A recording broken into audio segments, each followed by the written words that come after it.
초장 잔잔한 시냇가로 인도하여 주셔서 감사드립니다. 하나님께서 세우신 귀한 종 김남준 목사님을 통하여 말씀을 듣게 하시고 이로 인하여 죽었던 우리의 영혼이 소생케 되며 우리가 주님의 인도하심 따라 의의 길로 가고자 하는 소망 허락하여 주심을 감사드리옵나이다.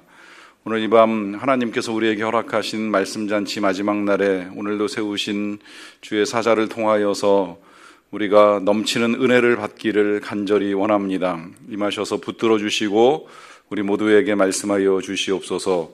예수님의 이름으로 기도하옵나이다. 아멘.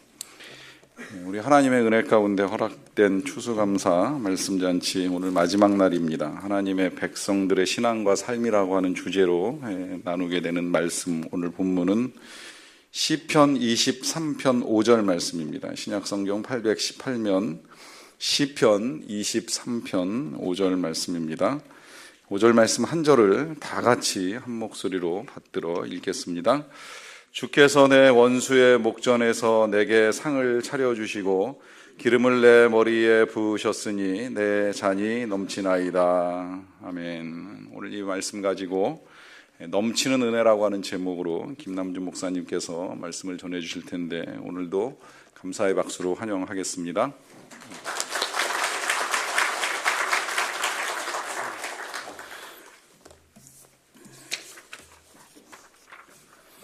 우리 잠깐 같이 기도할까요?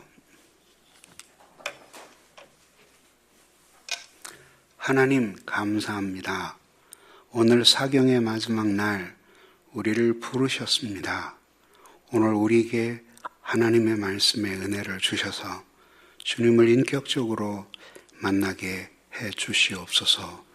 예수님 이름으로 기도하옵나이다. 아멘.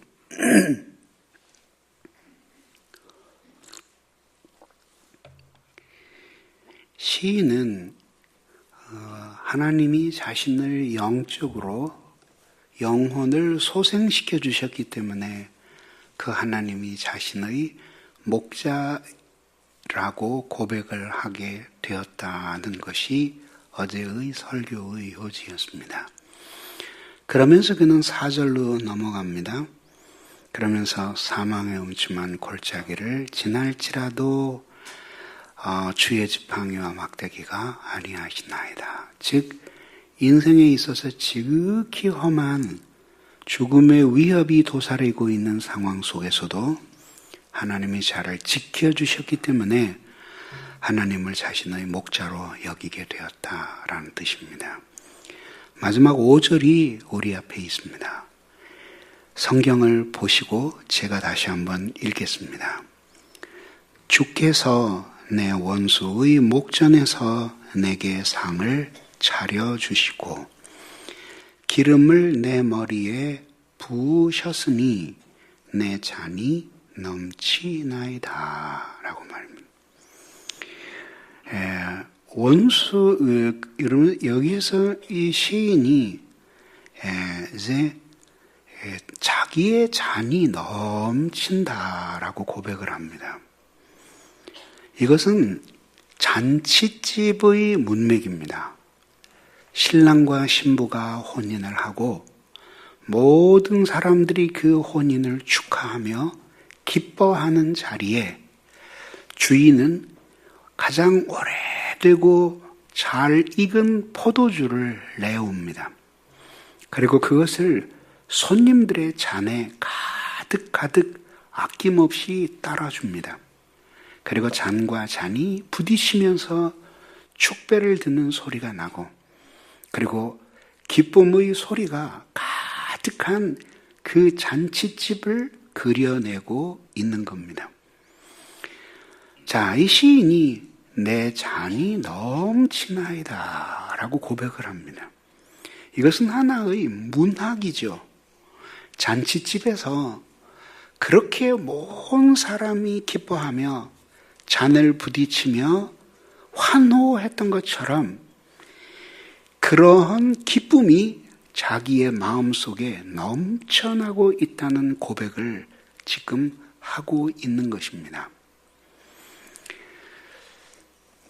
사람들은 불행해지는 원인을 잘 알지 못합니다. 사람이 불행해지는 원인은 한 가지입니다.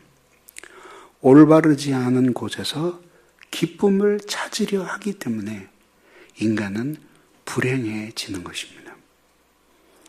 오늘날은 향락주의 시대입니다. 이단도 무섭지만 교회 안에 사회적으로 침투해 들어온 향락주의와 쾌락주의는 기독교 신앙에 있어서 가장 커다란 위협입니다.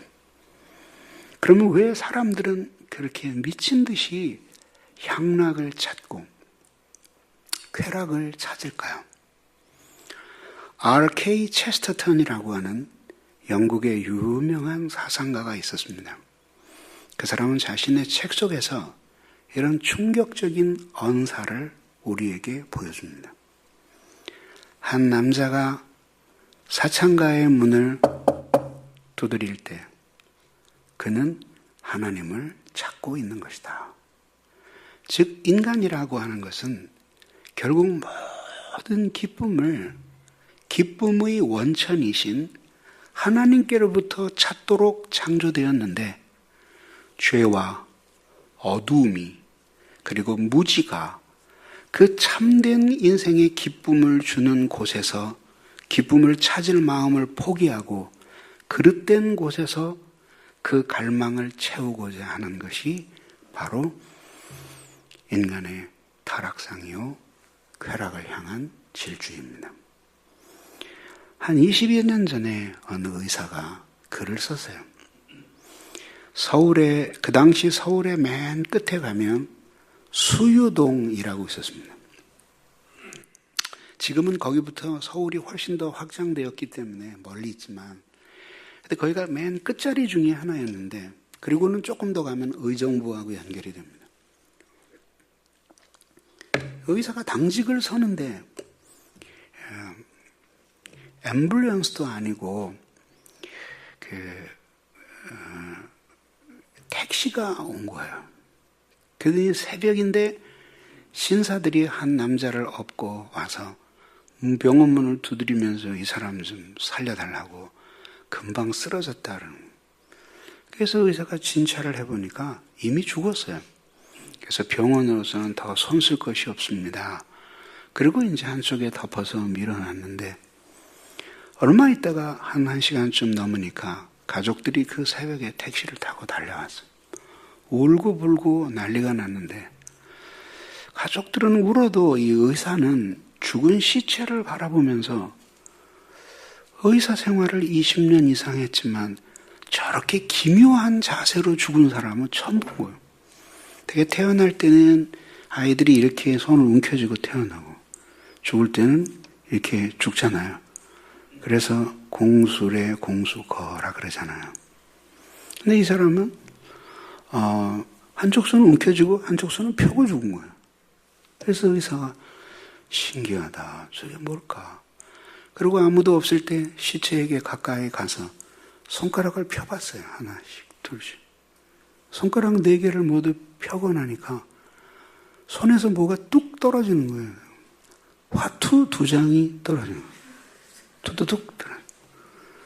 그래서 이렇게 뒤집어 보니까 의사 자기도 모르는 사이에 38 광땡이네. 3자하고 8자 광 2개가 땅바닥에 떨어진 거예요. 이게 무슨 사연인가 그러고 알아보니까 장사집에 가서 친구들하고 밤새도록 화토를 했는데 돈을 다 잃었어요. 새벽에 끝발에 붙은 거예요. 그래서 돈이 이만큼 쌓였는데 딱 주니까 뭐야 그러는데 딱 주는데 3광, 8광이 들어온 거예요. 그래서 너무 충격을 받아서 심장마비로 죽은 거예요. 실화예요, 실화. 사람이 훌륭하게 되든지 별로 훌륭하지 못하든지 어디에서 태어났냐고 묻는 후손은 없어요. 근데 우리 할아버지가 어떻게 돌아가셨어요? 우리 아빠가 왜 죽었어요? 그리고 물어봐요. 그 사람은 자손들이 우리 아버지, 우리 할아버지 왜 죽었어요? 그리고 물어보면 뭐라고 대답을 하겠어요? 심장마비로 돌아가셨다. 왜요? 38광을 보고 너무 충격을 받아서 심장마비로 죽어요. 그게 실화예요, 실화. 그럼 여러분들은 지금 다 웃으셨잖아요. 근데 좀 더 높은 수준에서 생각해 보면 그 사람은 동양화 2장을 들고 그렇게 가슴을 조이다가 심장마비로 죽었지만 여러분은 그보다 좀 더 큰 거, 집문서, 땅문서, 통장, 학위, 무슨 자격증 그런 거 만지다가 죽는 사람들이 아닐까요? 우리들이 명백히 하여야 할 것이 있어요. 그것은 뭐냐면 우리는 왜 사나? 그리고 우리는 왜 태어났나? 그리고 우리는 어떻게 살아야 하나? 이거를 배우는 것이 기독교 신앙이에요. 그것을 성경이 우리에게 가르쳐주고 목회가 우리에게 그것을 가르쳐주는 것이에요. 저는 태어난 지 14살 2달 되던 해였어요. 정확하게 말하면 중학교 2학년 겨울 방학이었어요. 교회를 가다가 집이 변두리였기 때문에 이렇게 논둑을 이렇게 지나서 교회를 한 20분 가야지 교회가 나왔어요. 거기에 엎드려져서 한없이 울었어요. 중학교 2학년 태어난 지 14년 2개월 된 아이가. 그래서 가난해서 울었냐? 물론 우리가 가난했지만 그러나 가난 때문에 온 것은 아니에요. 한참을 울었어요. 이 이유가 뭐냐면 질문 때문에 질문. 난 누군가? 난 어떻게 살아야 하나? 이 세상은 내게 무엇인가? 신은 정말 존재하나? 제가 기어다닐 때부터 교회 다녔어요. 모태신앙은 아니지만. 그리고 중학교 때까지 다녔어요. 근데 이런 얘기하면 뭐하지만 교회는 내게 아무것도 도움이 안 됐어요. 목사님 설교를 수없이 들었지만 그 말 중 단 한마디도 내 인생에 도움되는 게 없었어요. 선생님들을 수없이 만났지만 지금도 난 생각해요. 난 나를 사랑하는 사람을 한 번도 못 만났어요. 그 사람들은 왜 교회에 와서 선생 노릇하고 있는지 알 수가 없었어요. 그 어린 나이에도 죽는 건 하나도 안 무서웠어요. 무서운 건 사는 거예요. 아침에 눈을 뜨고 일어나면 사람이에요. 사람으로 하루를 살아야 돼요. 그래서 막 캄캄한 절망이 밀려오는 거예요. 여러분 자녀들 있죠? 심각하게 자녀들을 봐야 되는 거예요. 내가 이 얘기를 했더니 우리 권사님들이, 집사님들이 목사님이야 어려서부터 워낙 영특하셨기 때문에 그런 고민을 했지 우리 애들은 핸드폰 들여다보고 게임이나 하나지 아무것도 몰라요. 해서 내가 그랬어요. 그러니까 당신들은 부모로서 아직 멀었다는 거예요. 교육이라는 게 뭐냐? education. 라틴어 educare에서 와요. 이끌어낸다는 거예요. 걔네들이 왜 그렇게 미친 듯이 스마트폰 게임에 몰두할까? 왜 그렇게 음란물에 빠져들까? 왜 그래요? 마음으로 진정한 인생의 만족을 얻을 수 있는 곳이 하나님인데 그것이 눈에 가려져 있기 때문에 다른 곳에서 그 즐거움을 찾는 거예요. 그러면 그렇게 신음하는 나는 그때 노골적으로 터놓고 통곡하며 울었지만 여러분들의 자녀들은 그걸 감춘 채 그렇게 살고 있는 거기에 귀를 기울이고 그 아이의 마음속에서 쓰라린 고민과 고통을 끌어내고 영혼 안에 있는 목마름을 읽어내는 것이 부모와 교회가 할 일이라는 거예요. 그렇게 한참 동안을 통곡하고 울고 난 다음에 일어났어요. 눈물을 씻고는 결심했어요. 신은 없다. 난 이제부터 무신론자로 산다.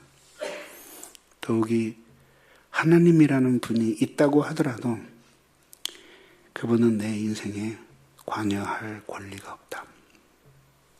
그리고 그 치열한 무신론자의 삶으로 6년 동안 들어갑니다. 죽음의 끝에까지 갔다가 회심하고 다시 돌아왔죠. 왜 그래요? 이게 바로 하나님 아니면은 채워질 수 없는 영혼의 빈 잔이 있는 거예요.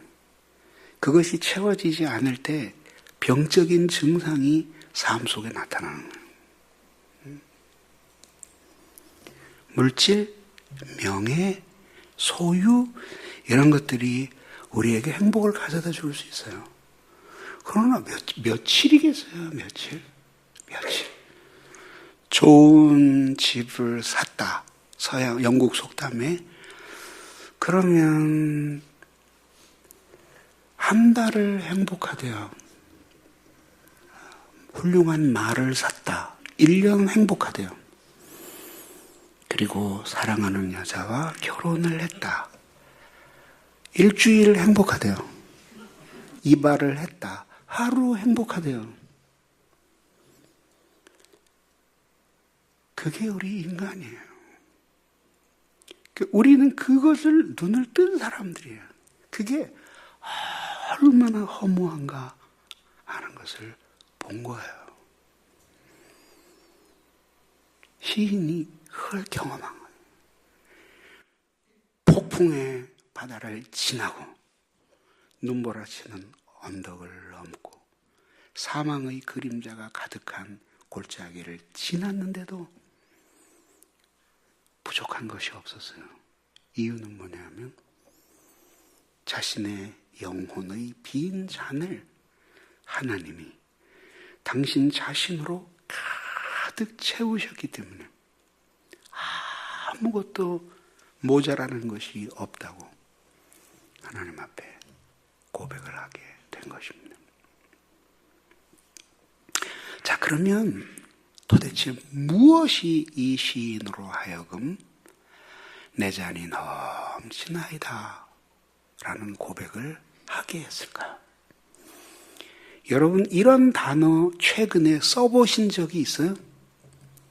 기쁨, 환희, 감격, 가슴 벅참, 넘치는 즐거움. 더욱이 그것을 신앙의 영역 속에서 사용해 본 적이 있어요. 그것이 바로 영혼의 빈 잔을 하나님이 채워주셨을 때 그런 표현이 나오는 것이에요. 근데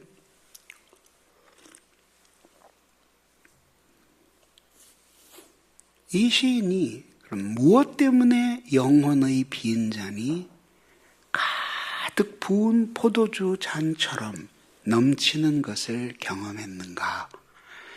그것을 오늘 성경은 두 가지로 설명해요. 첫째는 원수의 목전에서 밥상을 차려주셨기 때문에, 두 번째는 기름으로 머리에 발라주셨기 때문이에요. 자, 그러면 첫 번째, 원수의 목전에서 밥상을 베풀어 주신 것. 여기 보면 상이라고 나오는데 이게 지금 번역에서는 차려주시고 이랬기 때문에 오해의 소지가 없는데 예전의 번역은 원수의 목전에서 내게 상을 베푸시고 그랬어요. 성도들의 절반 이상이 그 상을 졸업식 때 주는 상이라고 알고 있었어요. 근데 이 단어는 히브리 말로 슐칸이라는 단어인데 상 중에서도 밥상을 가리키는 것이었어요. 이스라엘 사람들은 밥을 여러분 우리처럼 이렇게 바닥에 앉아서 앞바다리를 하고 밥을 먹거나 서양 사람들처럼 의자에 반듯하게 앉아서 높은 테이블에서 밥을 먹지 않았어요. 그들은 소파 같은 나드막한 곳에 이렇게 비스듬하게 기대어서 틱탁자만한 높이의 상 위에 차려진 음식을 먹는 그런 풍습이었어요. 이것이 바로 슐한이라는 말이 의미하는 거죠. 그러니까 주께서 나의 원수의, 원래 히브리어 성경에는 나를 괴롭게 하는 자들의 면전에서 나에게 하나의 밥상을 차려 주시고 이렇게 나와요. 자, 그런데 이제 밥상을 차려준 거예요. 밥상을. 그러니까 그것이 이 시인에게 말할 수 없는 감격이 된 거예요. 그러면 하나님이 어떤 방식으로 이 시인에게 밥상을 차려주셨을까? 설마 여러분들은 이 성경을 읽으면서 하나님이 하늘나라에서 상 네 귀퉁이에 낚싯줄을 매달고 반찬을 잔뜩 담아서 구름을 뚫고 이 세상에 내려보내요. 시인이 거기서 온갖 반찬과 먹을 것을 포식했던 경험을 가지고 이 시를 쓴 것이 아니라는 사실은 알고 있죠. 그 정도로 문학적인 상상력이 빈곤한 판교 사람들은 아니잖아요. 그죠? 우리 같은 변두리에 사는 사람도 다 이해하는데. 그죠? 그럼 이건 뭘까요? 문학이에요, 문학. 문학적인 표현이에요. 자, 그러나 이 구절을 이해하기 위해서는 먼저 우리가 이해해야 될 것이 있어요. 그래서 뭐냐면 밥상과 관련된 성경의 신앙이에요. 밥상이 신앙과 뭔 상관이 있나? 정확하게 말하면 신앙과만 관계가 있는 것이 아니라 문화와 관계가 있어요. 즉 무슨 뜻이냐면 우리 옛날 양반과 상민이 있을 때 들어보셨을까요? 양반이 세불여의하면 상황이 어쩔 수 없으면 상민과 함께 잠은 같이 자, 같은 방에서. 그러나 어떤 경우에라도 양반은 상민과 함께 밥상을 같이 하지 않아요. 그 이유가 뭔지 아세요? 동양의 문맥에서 밥상을 함께 하는 것은 형제가 된다는 의미예요. 한 가족이 된다는 의미예요. 그렇기 때문에 하나님이 이스라엘 백성들을 애굽에서 탈출시키셨을 때 양식이 다 떨어진 후에, 가져온 양식이 떨어진 후에 하나님이 만나를 내리신 사건은 굉장히 의미 깊은 거예요. 그게 뭐냐면 하나의 밥상을 차려서 온 200만에서 300만 명이 되는 이스라엘 백성들을 한 상에서 먹게 하시는 모습을 그려내는 거예요. 그러니까 아침에 눈 뜨고 나면 모두 들판으로 나가잖아요. 들판에 하얗게 가시 같은 만나가 내리는 거예요. 그 사람들이 새까맣게 나가서 그것을 거두는 거예요. 그게 결국 한 상에서 밥을 먹는 공동체임을 보여주는 거죠. 그뿐만이 아니죠. 오늘 저녁까지 해도 다 못해요. 화목제의 경우에 모든 이스라엘 백성이 귀천을 막론하고 모여서 함께 하나님에게 화목제사를 드린 후에 그 제물을 그날 안에 모든 사람이 공평하게 나누어서 같이 먹어버리는 거예요. 그게 우리나라에도 전통이 있는 거예요. 저기 동대문 옆에 가면 제기동이라고 있어요. 거기에 기우제를 드리는 단이 있어요, 제단이. 비가 안 오면 왕이 가서 머리를 조아리고 천지 신명께 비를 구해요. 그리고 황소를 잡아다 각을 떠서 제사를 지내요. 제사가 끝나면 그것을 나누어서 어마어마하게 큰 가마솥에다 놓고 삶는 거예요. 그 제사를 드리는 단이 성농단이에요. 거기에서 끓인 그 국을 저 위로 왕으로부터 저 밑에 노비에 이르기까지 같이 공평하게 한 그릇씩 퍼서 모두 나누어서 먹는 거예요. 그것이 설렁탕의 유래예요. 이걸 먹으면서 우리는 모두 한 가족이다, 한 민족이다라는 것을 되새기는 거예요. 밥상이 바로 그런 기능을 가지고 있었던 거죠. 근데 그 이야기가 구약에만 나오는 게 아니에요. 그래서 신약으로 뛰어들어가 보면 예수님이 이 땅에 계실 때 바리새인과 종교 지도자들에게 비난을 받으셨던 중요한 이유 가운데 하나가 이 먹는 것 때문이었어요. 왜 너희 선생님은 죄인과 세리들과 함께 먹고 마시느냐? 그들이 보기에 세리나 장기 같은 사람들하고 함께 밥을 먹는 것은 한 형제가 되고 한 가족이 된다는 뜻이었어요. 그거는 선지자나 랍비들에게는 가당치도 않은 처신이었어요. 예수님은 그렇게 행하시는 거죠. 그래서 그걸 비난하는 사람들을 향해 예수님은 전혀 다른 말씀을 하시죠. 건강한 자에게는 의원이 쓸데없다. 인자에 온 것은 죄인을 불러 회개시키기 위해서 온 것이다. 그러면서 예수님은 끊임없이 그들과 함께 밥을 먹어요. 먹으세요. 그러니까 그것은 뭐냐면 그 죄인들을 바리새인과 서기관들은 세상의 나쁜 사람들이라고 봤지만 예수님은 그들을 당신의 한 가족으로 보시며 그들과 함께 먹고 마시면서 당신이 그들의 형제라고 하는 것을 보여주신 거죠. 그뿐이에요.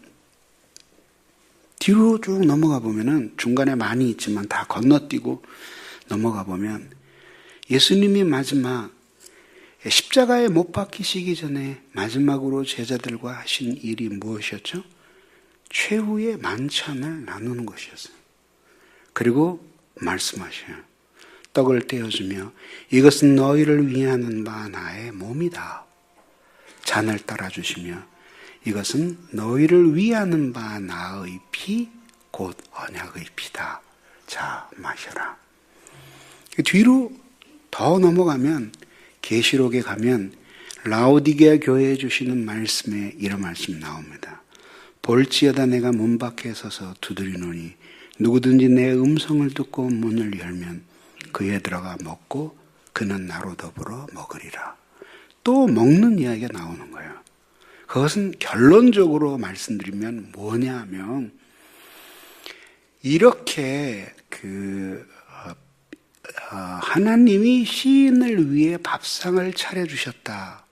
예수 그리스도가 그의 교회와 함께 먹고 마신다라고 하는 의미는 예수 그리스도와 교회 사이에 있는 생명적인 연합을 가리키는 거예요.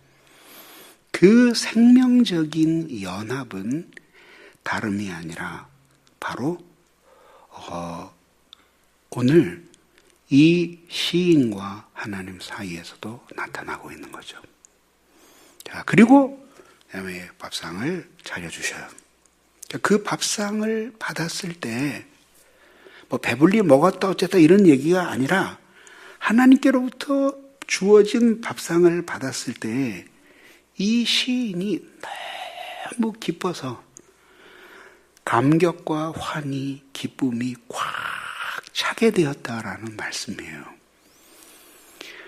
저는 한 25년 그 정도 됐겠네요. 교회 개척하고 나서 한 1년쯤 지난 뒤에 20편, 23편을 설교했어요. 제가 1절부터 제대로 설교하라 그러면 18시간 설교해야지 6절까지 갑니다. 한 절에 3시간씩.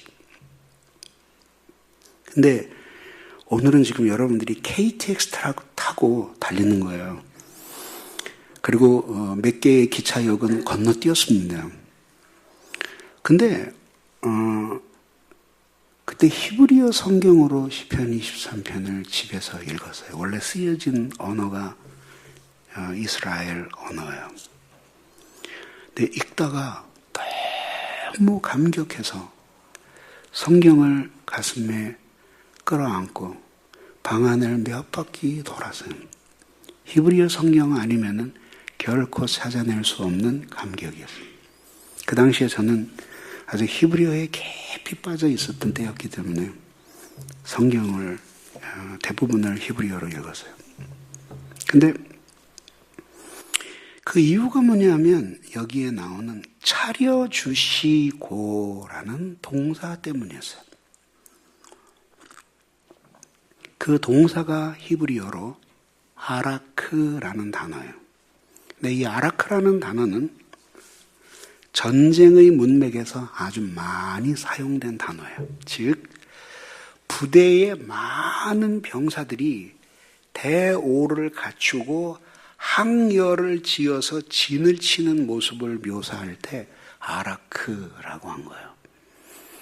그러니까 이것은 무엇을 보여주냐면 시인이 받은 밥상이 범상한 밥상이 아니었음을 보여주는 것이에요.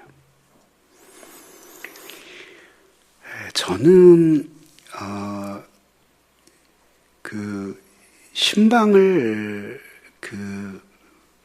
많이 했었어요. 이렇게 초창기에 한 교인이 1,100명 정도 모일 때까지는 등록한 성도들을 제가 모두 신방했어요. 근데 이후에는 아무리 신방해도 도저히 그걸 따라잡을 수가 없어서 포기를 했는데 지금은 그렇게 신방을 많이 하지는 않죠. 이제 워낙 바쁘니까 교구 목사님들이 여러 분 계시니까 그냥 자기들이 신방하고 저는 그럼에도 불구하고 상이나 때든지 또 그 과정에서 특별히 담임 목사님의 신방을 원한다 그러면 신방을 해주는 편이에요. 근데 저는 집안에서 뭘 해주는 거를 매우 싫어해요. 왜냐하면 주부들이 얼마나 고생하는지 알기 때문이에요. 여러분 남성들 여기 많이 계시죠? 가정주부들이 어떤 음식을 맛있어 하는지 아세요, 목사님? 사모님이 어떤 음식을 맛있어 할 것 같아요? 그렇죠. 자기가 하지 않은 모든 밥은 다 맛있대요. 그냥 목사님은 굉장히 깨이신 분이에요. 근데 어느 날 교역자 회의를 하는데 목사님 아무개 집사님이 신방을 와달랍니다. 그래? 그러면 가지. 그 대신 밥은 하지 말라 그래라. 알았습니다. 그 다음에 목사님 그래도 밥을 대접하겠답니다. 그래서 힘드니까 그만두라 그래라. 가다가 갈비탕이라도 하나 먹고 들어가자. 그랬더니 그래도 하겠답니다. 근데 뭐 그렇게까지 얘기하는데 또 뭐라 그랬어요. 그럼 알았다. 그리고 갔어요. 11시쯤 이제 한 달 후에 11시쯤 가서 11시에 은혜롭게 예배를 드렸어요. 50대 초반경의 아주머니였는데, 여성이었는데, 우리 교회 와서 주님을 깊이 만나고 은혜를 아주 많이 받으셨어요. 그리고 이분이 이제 그 은혜에 감사해서 나를 신방에 부른 겁니다. 그리고는 은혜롭게 예배를 마쳤어요. 그랬더니 기도를 다 받은 후에 목사님이 이제 점심을 드셔야죠. 그럽시다. 그리고 앉았는데 잠시 후에 3명인가 4명이 밥상을 들고 들어오는 거예요. 그런데 그 상이 교자상, 일찍이 본 적이 없는 가장 큰 교자상이었어요. 그걸 들고 와서 앞에 갖다가 놨는데 입이 딱 벌어지는데 이 한 폭도 넘는 교자에 하나도 중복되는 반찬이 없이 꽉 찼어요. 그리고 밥상을 받는 순간 마음이 좀 상했어요. 왜 이런 일을 합니까? 아니 우리가 뭐라고 한 끼 먹으면 사라지는 걸 이 시간에 성경을 한 장 더 보고 기도를 1시간 더 하지 왜 이런 쓸데없는 일을 했습니까? 그랬더니 이 자매님이 마음이 상했어요. 목사님 기도도 했고 성경도 읽었거든요. 드세요. 그래서 이제 앉아서 먹기 시작했는데 이게 아무리 젓가락을 길게 들어도 사정거리 안에 반찬이 안 들어. 여기 딱 무릎 꿇고 앉아서 원하는 반찬을 날라다 주는 거예요. 전 태어나서 처음 받아본 밥상이었고 아마 죽을 때까지 그 밥상, 그런 밥상은 못 받을지도 모른다는 생각이 들어요. 이 밥상을 어떻게 차렸냐 그랬더니 한 달 전에 계획을 시작했고 그리고 보름 전부터 구체적으로 김치를 담그기 시작했고 열흘 전서부터 밑반찬을 만들고 그리고 닷새 전, 3일 전 이렇게 하다가 마지막에 어제 저녁 때 어제 오후에 장을 봐다가 다 다듬어서 준비했다가 새벽 6시에 언니들을 모두 오라 그래서 돌격해가지고 반찬을 만들고 모든 걸 준비했다가 예배 딱 끝나자마자 그것을 뜨거운 불에다가 쫙 조리를 해가지고 한 번에 딱 가지고 온 거예요. 한 사람의 집에 손님이 왔을 때 그를 어떻게 밥을 대접하는지 그 일을 위해 준비하는지를 보면 그것은 그 사람이 그 집에 얼마나 중요한 사람인가 하는 걸 보여주는 거예요. 딸이라고 하나 있는 것이 그렇게 시집도 안 가고 말썽을 부리더니 어느 날 드디어 시집을 가겠다고 웬 녀석을 하나 불러왔어요. 엄마 아빠는 기대를 잔뜩 하고 이제 우리 사윗감이 어떤 녀석이 올까 했는데 벌써 얼굴을 보니까 아닌 것 같고 대화를 해보니까 아닌 게 틀림없고 밥을 한 끼 먹어보니까 확신이 굳어진 거예요. 아, 이 인간하고는 안 엮이면 안 되겠다. 근데 이 딸은 그 녀석하고 결혼을 안 하면 죽어버리겠다는 거예요. 그러니까 자식을 이기는 부모가 있어요? 결국은 시집을 보냈죠. 그리고 드디어 신혼여행을 갔다가 왔어요. 엄마한테 전화해서 엄마 우리 신혼여행 갔다 왔어. 이렇게 그래 잘했다. 엄마 우리 내일 인사하러 갈 건데 점심 줄 거지? 그럼 오너라. 그 다음날 아침에 일어나니까 신랑이 밥을 달래. 이렇게 밥하기 싫으니까 참아. 점심 때 엄마가 잘 차려놓고 우리를 기다릴 거야. 그래서 이제 선물 보따리 하나를 들고 친정집에 갔어요. 엄마 아무 소리가 없어요. 문이 닫혔나 그러고 열어보니까 문이 열렸어요. 지금쯤 막 전을 부치고 뭐 고기를 굽고 난리가 나야 되는데 조용히 그래서 방문을 열고 들어보니까 아빠는 없고 엄마 혼자 낮잠을 주무시고 계시는 거예요. 엄마 아빠 어디 가셨어? 일이 있다고 나가셨다.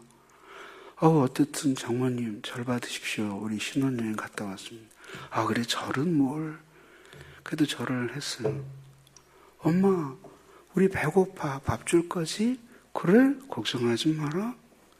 2분 만에 점심상을 차려가지고 왔어요.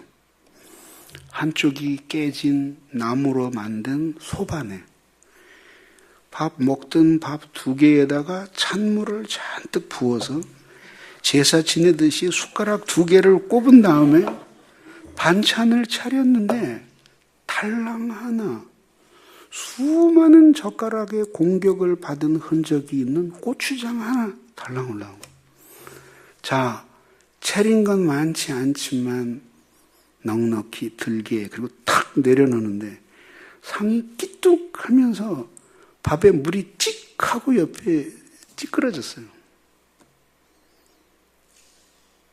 그게 무슨 뜻이죠?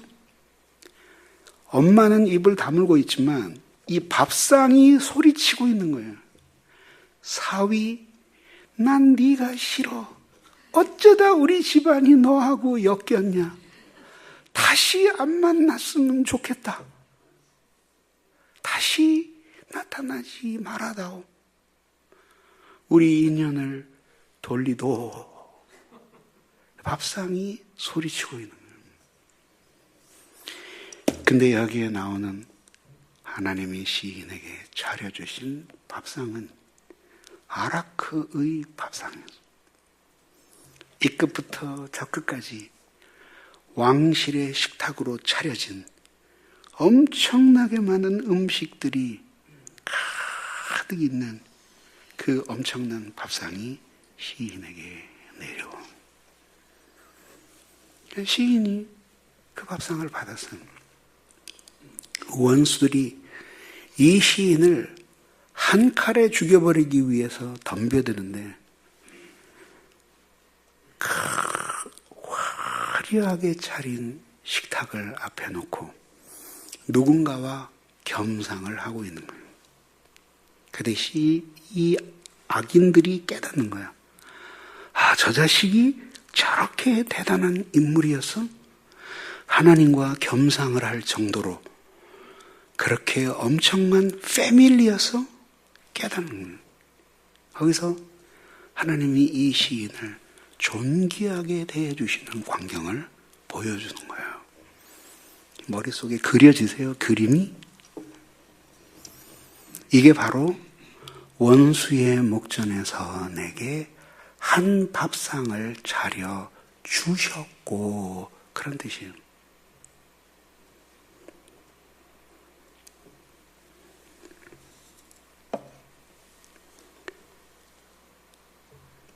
하나님은 이렇게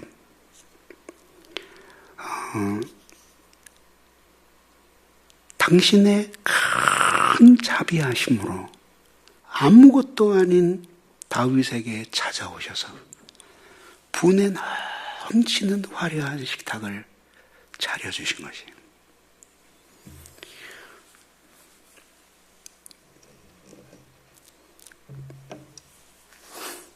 그러면 정말 시인이 낚싯줄에 매달려 내려오는 99가지 진귀한 반찬이 담긴 그런 밥상을 천사들로부터 받아본 적이 있다는 것일까요?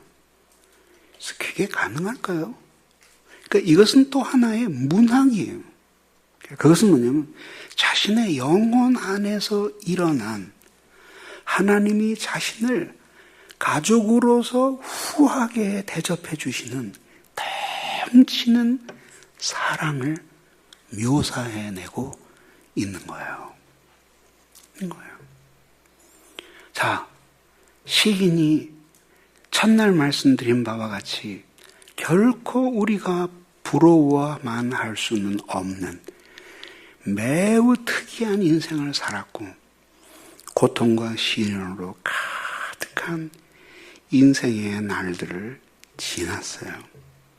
그러면 바로 그런 속에서 이 시인이 어떤 방식으로 자신에게 그렇게 어마어마한 왕족의 식탁을 차려주시는 하나님의 패밀리 중 한 사람이 된 것 같은 감격을 누렸겠어요. 무엇일까요? 하나님의 말씀으로 차려진 영적인 식탁이었던 거예요.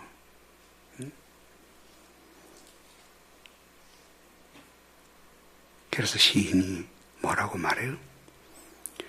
고난당한 것이 내게 유익입니다. 또 뭐라고 말하죠? 고난당하기 전에는 그릇 행하였는데 고난을 당한 후에는 내가 주님의 율례를 배우게 되었습니다. 하나님이 말씀으로 나를 살리셨습니다. 하나님이 말씀으로 내 영혼을 구해 주셨습니다. 고백을 하는 거예요. 그리고 뭐라고 하니? 하늘 위에 주는 높이 들리며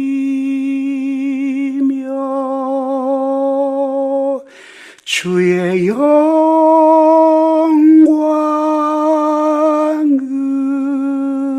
영광은 주의 영광은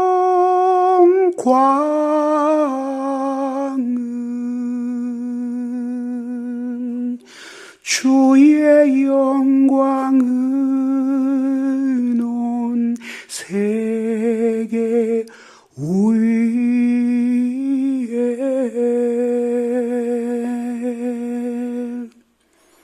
말씀으로 고치시네. 주는 나의 치료자. 그 말씀을 따라 시련의 계곡을 지나며 죽음의 골짜기를 지나며 망망한 사막, 바다 한가운데서 폭풍이 있는 모래 사막 한가운데서 그는 오직 주님의 말씀 하나를 붙들고 영혼의 부흥의 때를 누리면서 그 모든 것을 이겨나가던 거예요. 그게 뭐예요? 하나님의 사랑을 받으면서 오는 영적인 생명의 힘이에요. 힘이에요. 우리 교회에 자매님 한 분이 계셨는데 아들이 이 정서장애예요. 차라리 솔직히 얘기해서 발이 하나가 사고가 나서 없다든지 뭐 귀가 하나 없다든지 이러면 이것도 굉장히 심각한 장애이지만 이게 어떻게 좀 해볼 수 있어요. 이게 정신적으로 장애인 거예요. 여러분 한번 생각해 보세요. 몸은 80kg에 나이는 18살이 됐는데 정신은 4살이에요. 55kg짜리 엄마 무릎에 앉으려고 한다고 한번 생각해 보세요. 너무 괴로워.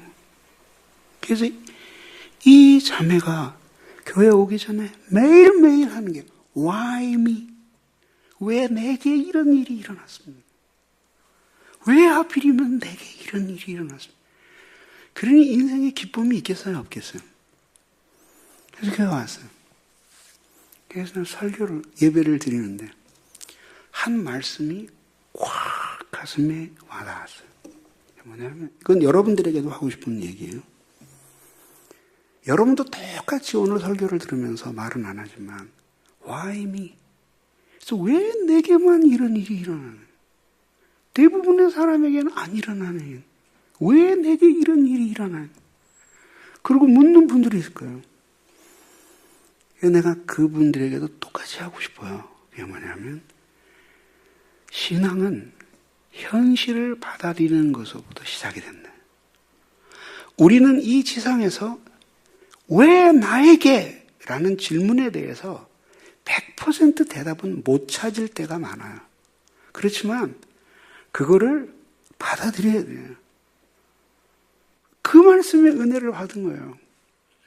그러고 보니까 그날부터 자기 자녀가 다르게 보이는 거예요. 그리고는 마지막에는 뭐라고 고백하냐면 내가 이 세상에 와서 받은 최고의 선물은 정신장애가 있는 우리 아들입니다. 이 아이는 우리 집안의 많은 좋은 것들의 통로가 되었습니다. 그게 가식적인 고백이 아니라 진심으로 이 속에서 우러나오는 고백이 돼요.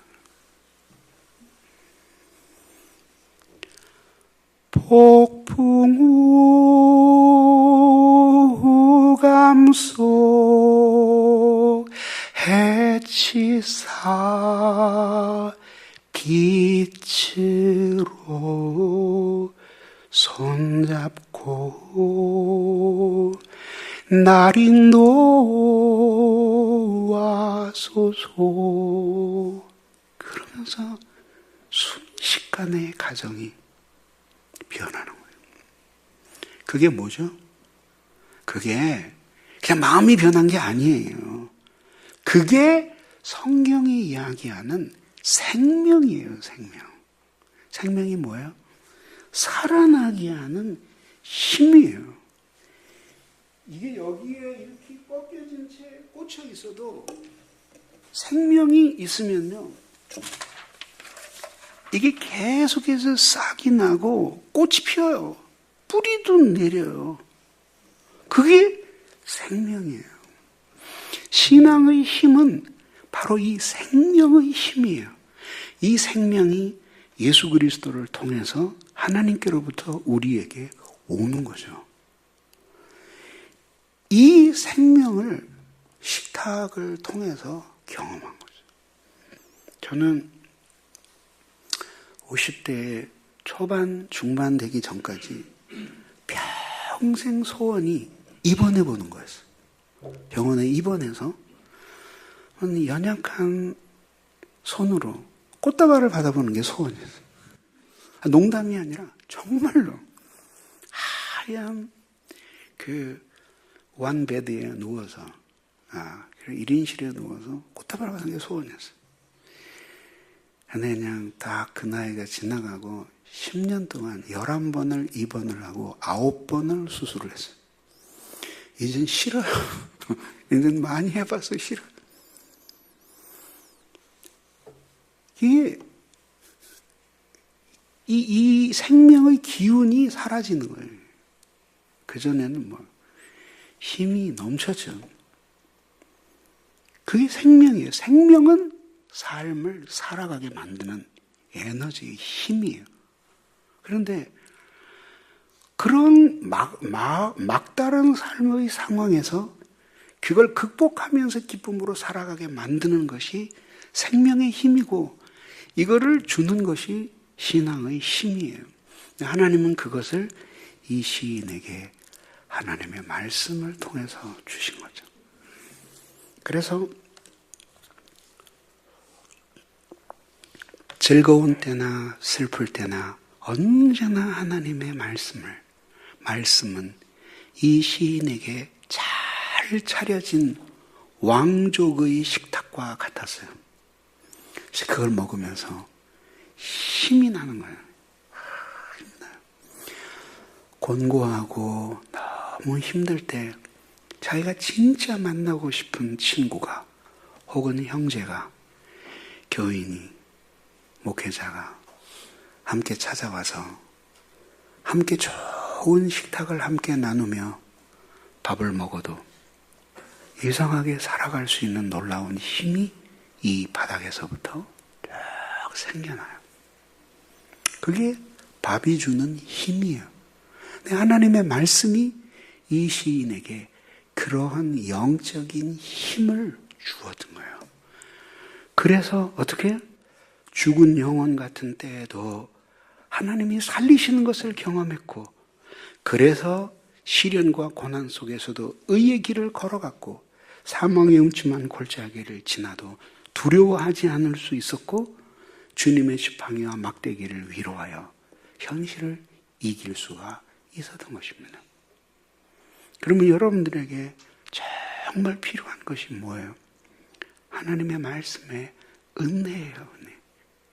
난 여러분들에게 물어보고 싶어요. 또 저 자신에게 묻고 싶어요.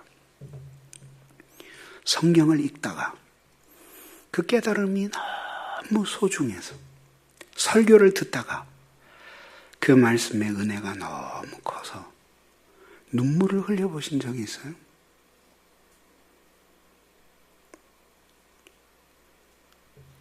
주님의 말씀에 큰 은혜를 받고 나면 없었던 생명이 솟아나면, 그리고 그 말씀대로 살고자 하는 강한 힘이 생겨나는, 그것으로서 죽음의 기운을 이기고 죽음에 이르는 절망이라는 병을 날마다 극복하면서, 그러면서 희망을 가지고 하나님 앞에 살아가는 거예요.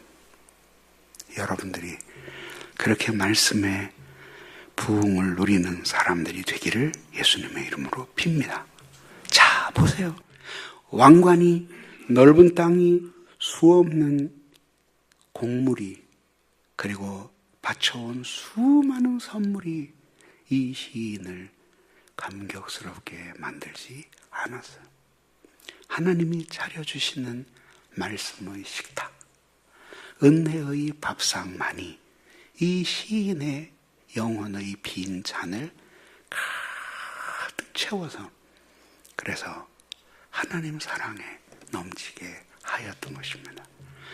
여러분들이 이렇게 하나님의 말씀에 은혜를 받는 사람들이 되기를 주님의 이름으로 빕니다. 자, 마지막 두 번째, 그의 빈 잔이 넘쳤던 이유에 대해서 성경은 이렇게 말합니다. 기름으로 내 머리에 부으셨기 때문입니다. 자, 이건 무슨 의미일까요?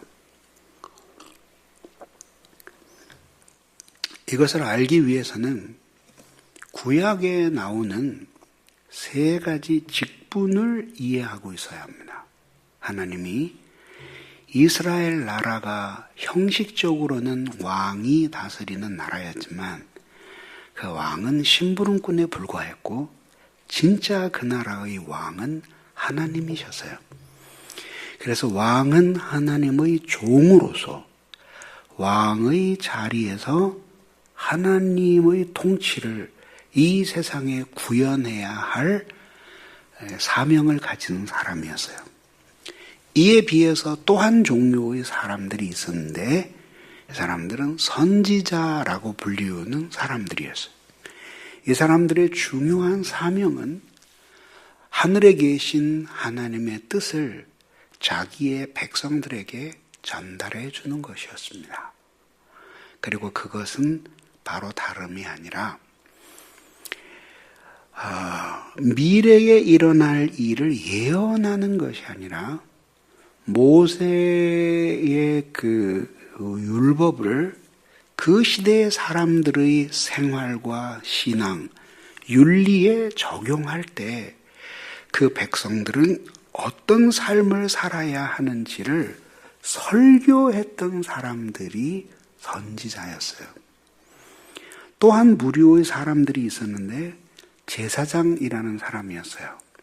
제사장은 백성들의 편에 서서 어떻게 하면 죄를 지은 불결한 백성들이 거룩한 하나님께 나아가 그분과 교제할 수 있게 할 수 있을까? 여기에 관심을 가진 사람들이었어요. 그런 각도에서 보면 왕은 위에서 이 모든 나라를 하나님의 질서대로 구현하는 사람이고 사회의 질서에 구현하는 사람이고 선지자는 하나님께로부터 와서 계시를 전달하는 사람이고 제사장은 백성들의 편에 서서 하나님께 나아가며 죄의 용서를 구하는 사람들이었어요.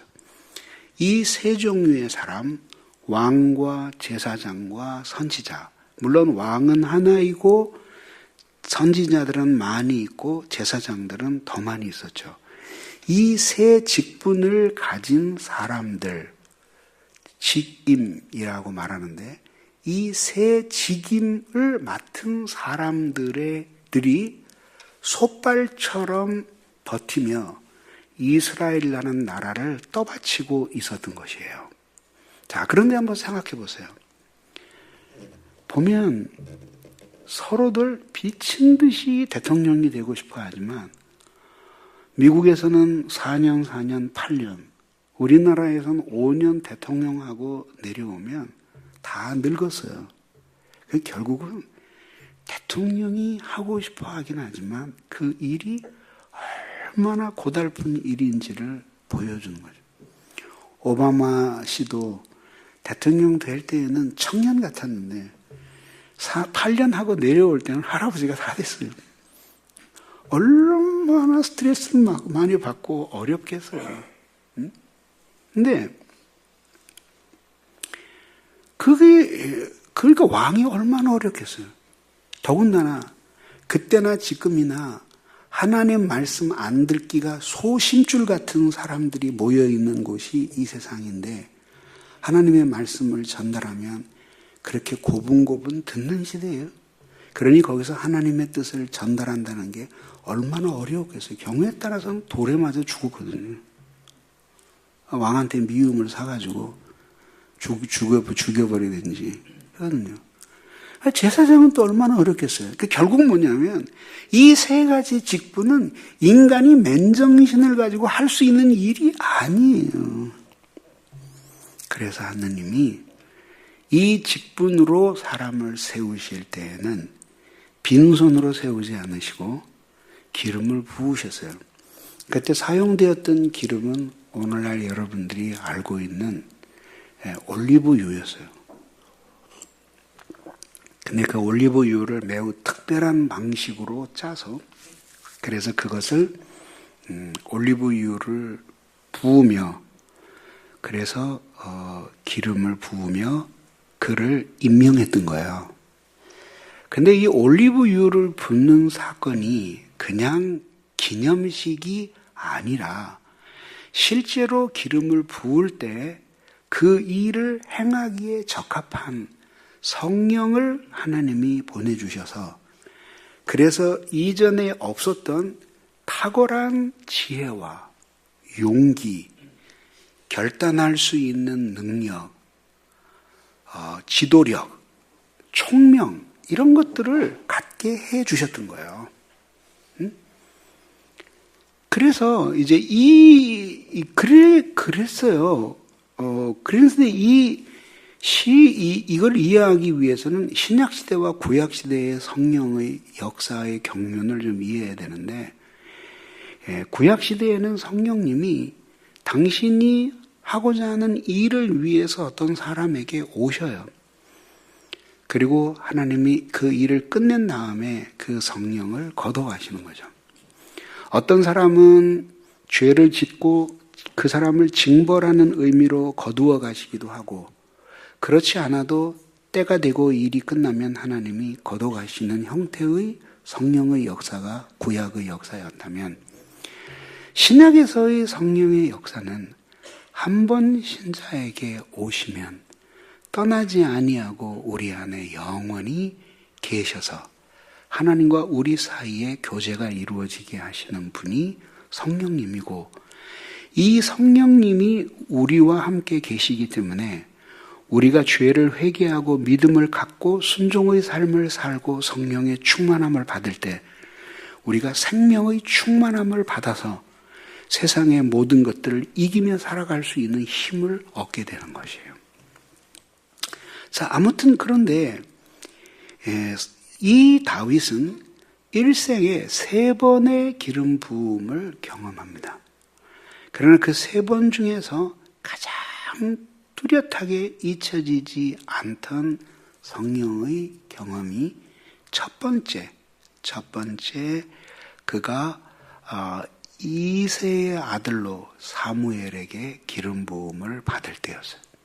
그때 사무엘이 기름을 부으니까 성령이 충만하게 임했습니다.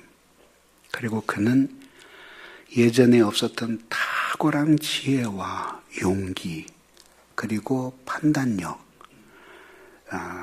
담대함, 이런 거를 갖춘 사람이 되었던 것입니다. 그러면 이것은 결국 무엇을 의미하냐 하면, 다윗이 하나님과의 관계에서 경험했던 성령 충만의 경험을 가리키는 것이에요. 그러면 결국 이것은 우리에게 뭘 말해주냐면, 우리의 영혼의 빈잔이 가득 차는 희열, 기쁨, 감격, 이런 것들은 어디로부터 오냐 하면 성령의 충만함으로부터 온다는 것이에요. 그리고 하나님은 그 성령을 당신이 기뻐하는 사람들에게 충만하게 부어주시는 하나님이십니다. 오늘날은 기독교가 점점 기독교가 가지고 있는 독특한 영적인 특성들이 무시되고 있는 시대로 흘러가요. 그래서 교회는 그냥 같은 종교적인 생각을 가진 사람들의 모임처럼, 그리고 서로 나누고 의지하고 사는 그런 생활 공동체로 변화가요. 그러나 엄밀한 의미에서 말하자면 교회는 성령 안에서 그리스도를 통하여 하나님과 접붙여진 그런 공동체, 그 연합을 통해서 하나님의 생명이 끊임없이 흘러 들어옴으로써 그가 바로 하나님이 기뻐하시는 인생을 살아가게 되는 것이에요. 그것이 바로 신앙의 본질이에요. 그러니까 우리에게 있어서 긴급 동의와 같이 가장 중요한 것은 우리가 죄를 회개하고 성령의 충만함을 받는 것입니다. 그것이 우리의 인생에 대한 가장 중요하고 현실적인 대안이에요. 사랑은 받아들일 수 없는 현실을 받아들일 용기를 줍니다. 사랑은 용서할 수 없는 사람을 용서할 수 있는 능력을 줍니다. 무엇보다도 성령 충만은 우리에게 이런 사랑을 가져다 주는 것입니다. 한 7, 8년 전에 일어난 일이에요. 5월이 되면은 저도 모든 목회자들과 똑같이 가족에 대해서 설교를 합니다. 그래서 한 짧으면 5주, 길면은 한 8주 정도 부모, 남편과 아내, 부모와 자식, 남편과 아내, 또 부모, 부부, 그 다음에 자녀, 형제, 뭐 이렇게 나누어서 이제 쭉 설교를 해요. 근데 어느 해 늘 그렇게 설교를 하다가 갑자기 교회 안에 가만히 보니까 의외로 이혼을 생각하는 사람들이 꽤 있더라고요, 교회 안에. 그리고 실제 이혼을 해요. 그래서 기도하는 가운데 하나님이 새로운 설교를 할 용기를 주셨는데, 그것은 이혼을 생각하는 그대에게라는 제목의 설교였어요. 그래서 그날 올라가서 그 설교를 시작을 했어요. 근데 교인들은 좀 상당히 많은 사람이 좀 썰렁했겠죠, 그죠? 예, 그 설교를 듣고 나서 두 부부가 차를 타고 가면서 남편이 짜증을 냈어요. 우리 목사님은 진짜 이상해. 아니, 우리같이 예수 믿는 사람이 누가 이혼을 생각한다고 이혼을 생각하기라는 설교를 그렇게 길게 설교를 하시냔 말이야. 나 오늘 다른 말씀 듣고 싶었는데. 그러고 하니까 옆에 아내가 조용히 말했어요. 여보, 나 많이 생각했거든. 어느 날 남편이 그랬대요. 아내가 너무 사랑스러워서 감격을 해서 아내에게 자랑스럽게 고백을 했대. 여보, 나는 생각 많이 했어. 뭘? 나 다시 태어난다 할지라도. 근데 그때에도 난 당신하고 결혼할 거야. 그러니까 아내가 신경질을 팍 내면서 당신은 어떻게 다음 생애에도 당신 생각만 해? 아직 무슨 소리인지 잘 모르시는 분들이 있는 것 같아요. 근데 그 중에 한 자매가 남편하고 살다 치셔서 이혼을 하기로 다짐을 하고 법원에서 서류를 받아다가 써서 남편에게 남편 이름만 쓰고 도장만 찍으면 되게끔 장롱 위에다 올려놨어요. 근데 친구가 불렀어요. 오래간만에 밥이나 먹자. 그리고 밥을 먹다가 야, 그러지 말고 여기까지 왔는데 우리 교회 가서 예배 한번 드리자. 친구가 그러니까 할 수 없이 끌려서 왔어요. 앉았는데 생전 처음 교회 왔는데 설교 제목이 이혼을 생각하는 그대에게. 근데 그날 하나님이 은혜를 많이 주셨어요.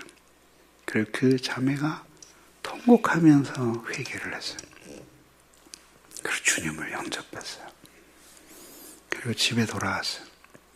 그 남편을 불렀어요. 여보, 남편은 계속 도망 다니는 상황이었네. 저 마누라가 또 이혼하자고 뭐 왜 그런지 모르겠어. 뭘 남편이 잘못했으니까 여자가 안 살겠다 그러지 않겠어요? 그렇죠, 자매님? 자매님들 그렇죠? 대답을 안 해요. 여자가 안 살겠다 그랬을 때에는 그냥 뭐 얼굴이 못생겼다거나 키가 좀 작다거나 요즘 배가 나왔다거나 벌이가 신통치 않다고 안 살겠다 그러는 여자들은 있어요. 여기 있다 그러시네요. 쌓인 게 많으신 모양이네. 사실 일반적으로 여자들이 그 정도까지는, 더군다나 애까지 낳고 긴 세월을 살았는데 그런 사람 없죠, 그죠? 없다 그러시네요. 하여튼 뭘 잘못했는지 그런 거예요. 여보, 그러니까 또 도망 다니는 거예요. 얘기 좀 합시다. 남편이 와서. 둘이 딱 섰어요. 그러니까, 야, 이제 이 마누라가 이제 한판 뜨는구나 생각했는데, 갑자기 자기 앞에 서서 우는 거예요. 손으로 얼굴을 가리고 울더니, 힘이 없으니 그 자리에 주저앉아서 무릎을 꿇는 거예요. 그랬더니 막 우는 거예요. 그러면서 하는 말이, 여보, 나는 우리 가정이 이 지경이 된 게 다 당신 때문이라고 굳게 믿었는데 오늘 깨닫고 보니까 진짜 나도 나쁜 사람이었어. 당신을 너무 괴롭게 해서 정말 미안해. 그 여자가 한없이 우는 거예요. 남자가 뭐라 그랬겠어요? 그래서 바보, 너 이제 알았냐? 그건 진짜 너 때문이지. 그렇게 얘기했겠어요? 자기도 무릎을 꿇더니 한없이 울더니 아니야, 내가 진짜 나쁜 사람이었어. 그리고 남편이 같이 우는 거예요. 그리고 그리스도인이 되었어요.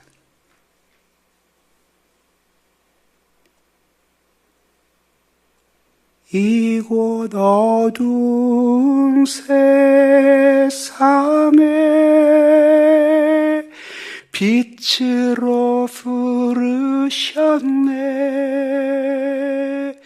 주의 얼굴 구할 때 역사소서.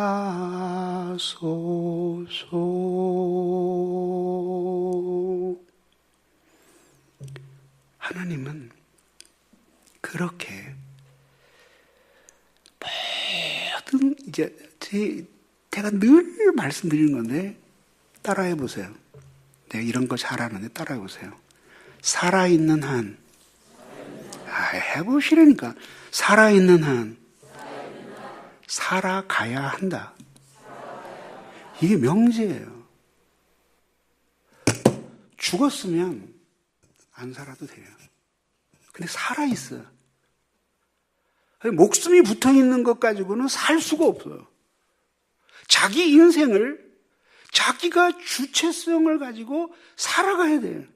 그건 살아있는 모든 사람의 피할 수 없는 명제예요. 너무 힘들면 술을 진탕 퍼먹고 며칠 동안 골방에서 꺽꺽거리고 울 수는 있어요. 근데 술 깨고 밖에 나오면 다시 현실은 그대로 우리를 기다려요. 쾌락에 미쳐서 미친 듯이 쾌락에 빠져서 며칠 밤을 지내고 나면 그동안은 마약을 맞은 것처럼 잊어버릴 수 있어요. 근데 그게 끝나고 나면 문을 열고 밖에 나가면 똑같은 현실이 그대로 기다리고 있는 거예요. 응? 신앙이 장난이에요?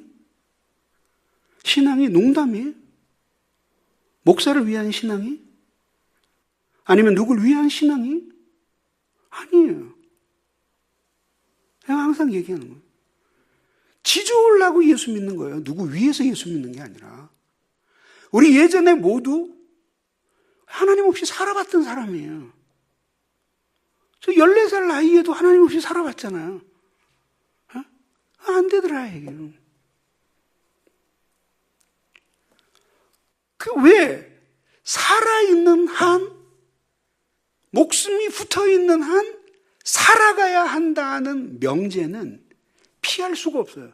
그가 어떤 막다른 인생의 막다른 골목에 와 있든지 숨이 붙어 있고 의식이 살아있는 한 살아가야 한다는 명제는 피할 수가 없는 거예요. 이 세상에 제일 비겁한 인간들이 누구냐면 이 명제를 잊어버리려고 하는 거예요. 여러분, 내가 이렇게 불행한 건 우리 엄마 때문이야. 내 인생이 꼬인 건 우리 아빠 때문이야.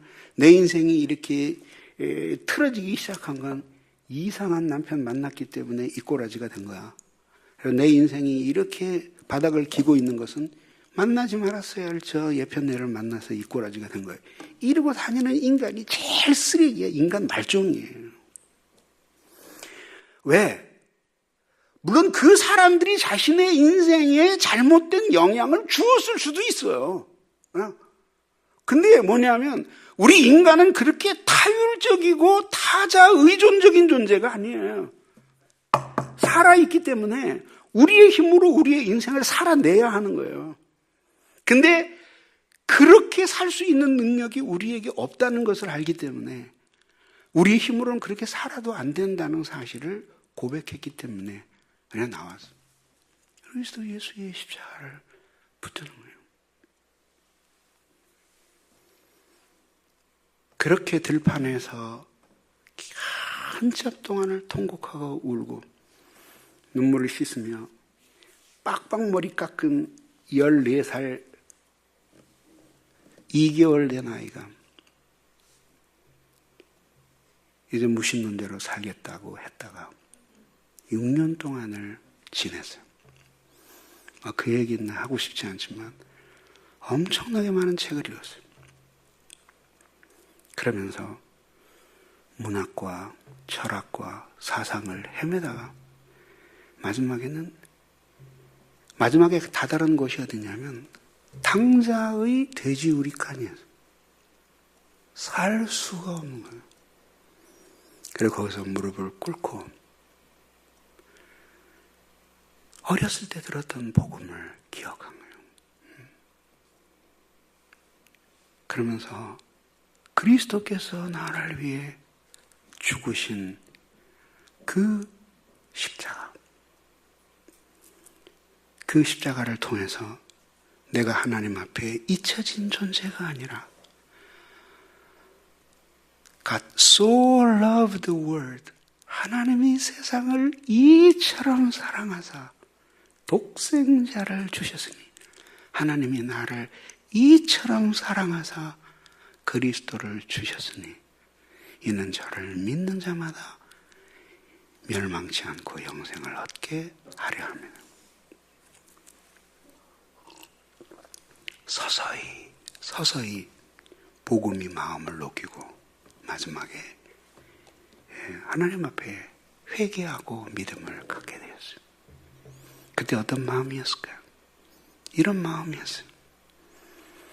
나 같은 죄인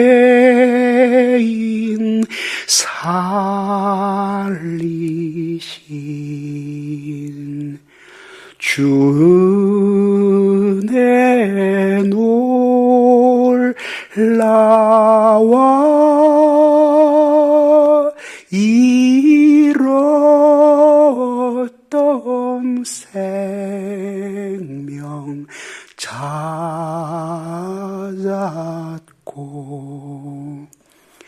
광명을 얻었네. Was blind but now I see.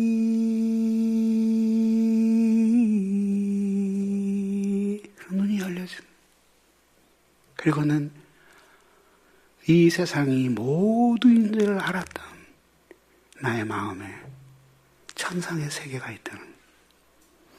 그리고 보이는 것이 모든 것이 아니오. 정말 보이지 않는 모든 것이 우리의 믿음의 대상이라는 사실을 깨닫게 됩니다. 보이는 모든 것들은 보이지 않는 세계에 뿌리를 내리고 있다는 사실을 깨닫게 됐습니다. 그게 신앙이에요. 그렇게 해서 방황하다가 결국은 저 혼자 전도하는 사람 없이 예수를 믿기로 결심을 하고, 그리고 동네에서 한 20분 떨어진 허허벌판에 한 20명이 모여서 예배를 드리는 2층에 있는 이 교회, 지금 이 예배당에 5분의 1밖에 안 되는 크기의 예배당을 찾았어요. 수요일에 문을 열고 들어가자 교인들은 삐그덕거리는 풍금 소리에 맞춰서 찬송을 부르고 있었어요. 그러면 나는 거기서 그 저녁에 장작난로를 때우고 예배를 드리는 사람들 속에서 태어나서 처음으로 평화를 누렸어요. 평화가 무엇인지를 경험했어요. 그러면 어땠길래 난 어려서부터 단 한 번도 평화를 경험해 본 적이 없었어요. 처음으로 평화를 경험했어요. 그리고 마치 긴 세월 동안 유리방황하다가 엄마가 계시는 따뜻한 고향집에 온 것 같은 느낌을 받았어요.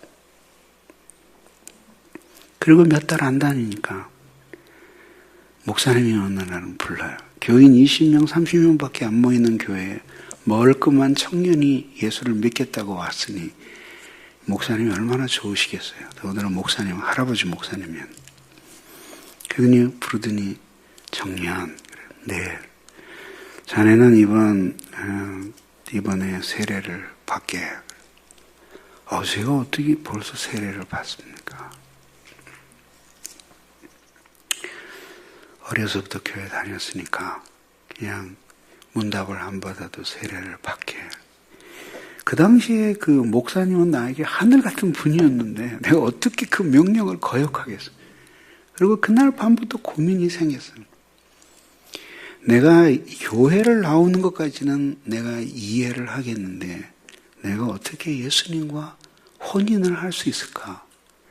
나같이 이렇게 걸레 같은 인간이 어떻게 주님의 신부가 될 수 있을까? 매일 저녁마다 예배당에 나와서 여기다가 촛불을 켜놓고 주님께 기도를 했어요. 하나님, 내가 어떻게 해야 됩니까? 내가 정말 그렇게 할 수 있습니까?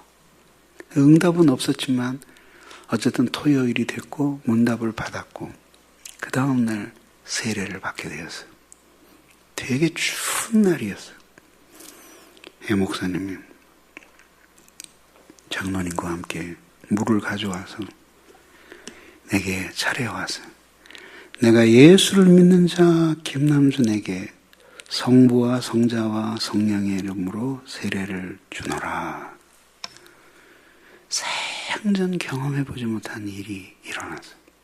왜냐하면 머리 위로부터 목사님이 기도를 하신 그 손에서 따뜻한 기운이 온 몸에 퍼지더니 마지막에 몸이 공중에 뜬 것처럼 깃털처럼 가벼워지는 거예요. 그리고 마치 내가 구름에 떠 있는 사람 같았어요. 그리고 세례가 끝나고 예배가 모두 끝났는데도 난 거기에 앉아서 눈물을 흘리고 있었어요. 왜? 무엇 때문일까? 왜 하나님이 이렇게 쓰레기 같은 나를 사랑하셔서 예수 그리스도를 이 세상에 보내어 십자가에 죽게 하시고 나를 구원하셨을까? 나를 왜 그렇게 사랑하셨을까? 그리고 이 더러운 죄인을 구하기 위해 그 의로우신 예수님이 십자가에 못 박혀 죽으셨구나. 그 생각을 하면서 하나님 앞에 한없이 눈물을 흘렸어요.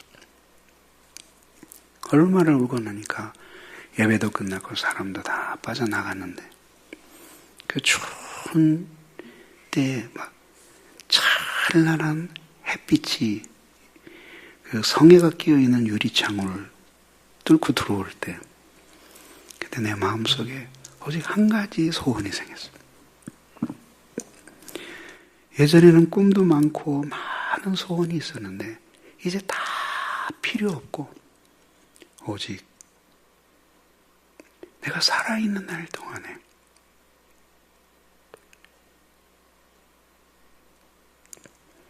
주님이 나를 사랑하신 것처럼 나도 우리 주님을 사랑하고 마음을 다 들여서 그분을 기쁘시게 하며 살 수 있다면 나머지는 아무리 해도 괜찮다. 결혼을 하든 못하든 제 꿈이 그 당시에 영문학자가 되는 게 꿈이었는데 그 꿈이 이루어지든 이루어지지 않든 가난하게 살든 부하게 살든 나를 위해 자기 몸 버리신 예수 위에 산 것이라. 그리고는 생전 처음 부모조차도 내 인생에 그렇게 사랑해 본 대상이 없었는데 그분께만은 모든 것을 드리고 싶은 마음이 생겨났어요. 그리고는 아까 말씀드린 환희, 기쁨, 감격, 희열, 인간이 만들어 놓은 그 기쁨을 표현하는 모든 단어는 모자라는 단어들이었어요. 표현할 수 없어요. 그게 성령님이 충만하실 때 우리 인간에게 가져다 주는 행복이에요. 우리 딸이 이제 커서 직장에 다니는데 대학을 졸업하고 중학교 다닐 땐가 학교에서 끝나고 와서 아빠 그러고 달려와요. 그러더니 막 뜨겁게 품에 안기는 거야. 그래서 왜 그래? 우리 늘 이렇게 지금도 이렇게 허그하고 하지만 그 왜 그래? 아빠 난 너무 좋은 일이 있었어. 무슨 좋은 일이 있었는데 너무 친한 친구가 있는데 사이가 틀어져서 한참 동안 말을 안 하고 지냈어. 근데 너무 괴로웠어요. 근데 오늘 만나서 화해하고 다시 사랑하기로 했어. 네?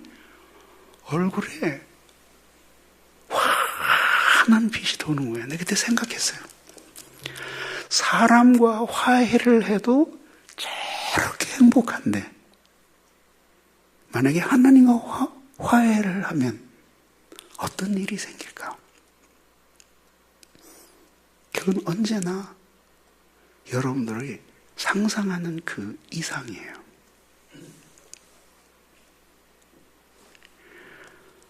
시인은 바로 그런 성령의 충만함을 경험하며 하나님과의 완전한 평화를 누리면서 자신의 영혼의 빈 잔이 가득 차는 것을 경험했던 것입니다. 사랑하는 성도 여러분, 이제 제가 여러분들을 언제 다시 만날 수 있겠어요? 그러나 이제까지 3일 동안의 설교를 모두 잊어버려도 그리고 이 무명의 설교자를 기억 못해도 두 가지만을 가슴에 새겨두세요. 첫째, 하나님은 선하신 분이시다. 하나님은 어떠한 경우에서도 우리에게 악을 행하실 수 없는 좋은 분이시다라는 사실. 그래서 우리의 상황이 어떻든지 간에 그 나쁜 상황의 저자가 하나님은 아니시다. 좋은 것은 그분께로부터 왔고 나쁜 것은 우리의 허물이에요. 그 하나님은 선하신 분이시라는 거예요. 마지막 두 번째는 그 선하신 하나님은 언제나 우리를 당신의 말씀으로 인도하신다. 그래서 당신의 선하심과 자비, 은혜, 사랑, 기쁨, 감격, 모든 것을 하나님의 말씀을 깨닫는 사람들에게 부어주셔서 그 영혼의 빈잔이 넘치게 하신다는 사실. 그 두 가지를 잊지 않고 기억하신다면 인생에서 다윗처럼 어떠한 난관을 만나도 반드시 승리할 것입니다. 그리고 반드시 거기에서 해치고 나와서 믿음으로 살게 될 것입니다. 여러분들이 이렇게 예수 그리스도를 목자로 모시고 일평생을 환희의 삶을 살게 되기를 예수님의 이름으로 빕니다. 기도하겠습니다. 이 시간 우리 기도할 때 하나님 은혜를 내려 주시옵소서. 저희를 붙들어 주셔서 우리로